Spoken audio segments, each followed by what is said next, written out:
You are listening to Entry 1. I don't know the ending. The story creates itself. From A Writer's Journal on GabrielleMarieKelly.com. Narrated by The Gift of Gab Productions. Most people believe that writers are the architects of the stories they create, meticulously planning every detail, every twist and turn. But in reality, writing is less about controlling a narrative and more about surrendering to it. The more I write, the more I realize that my stories are not my own. The stories have a way of revealing themselves, and therefore I cannot rightfully call myself their creator. I see myself more as a vessel through which the stories flow. It's a humbling and thoroughly entertaining experience to not know where the story is headed.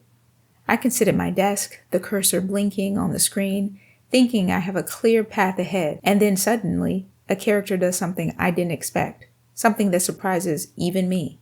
A plot twist emerges that completely reshapes the story I thought I was telling. In those moments, I am reminded of something Rick Rubin wrote in The Creative Act, A Way of Being. The process of creation is mysterious. In many ways, the creator is a vessel, not a maker. We are conduits for ideas that want to come through us. These words echo the truth I often face when writing.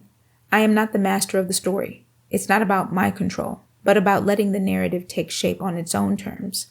When I relinquish that sense of ownership, when I stop trying to predict every plot development, I open myself to the true beauty of creation that unfolds. I've come to understand that a story has its own life, and my job is simply to follow its lead. Stephen King, in On Writing, speaks to the same idea. He writes, "The task of the writer is to make the reader see and feel and believe. It's a matter of discovery. It's always a matter of discovery.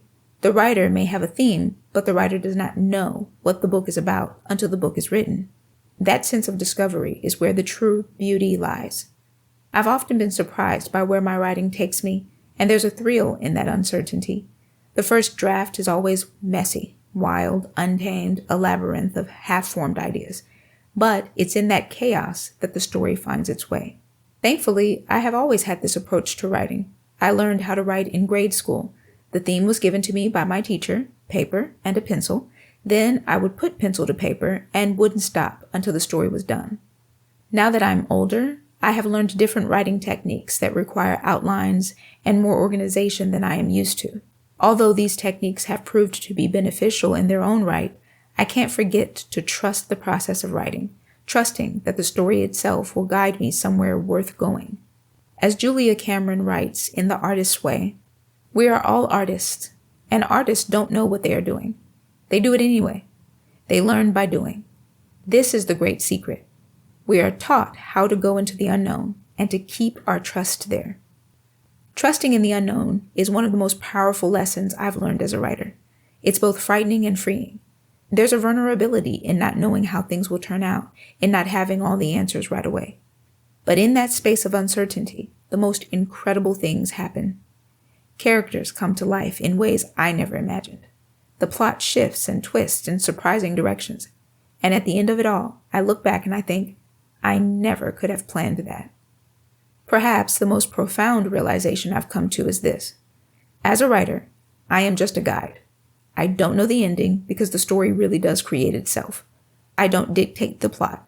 I simply reveal it, bit by bit, as I go along, and sometimes the most beautiful and unexpected revelations are the ones I never saw coming. Discussion. When was the last time you embraced the uncertainty in your own life or creative process and let the story unfold on its own terms? How did it surprise you? Let me know in the comments.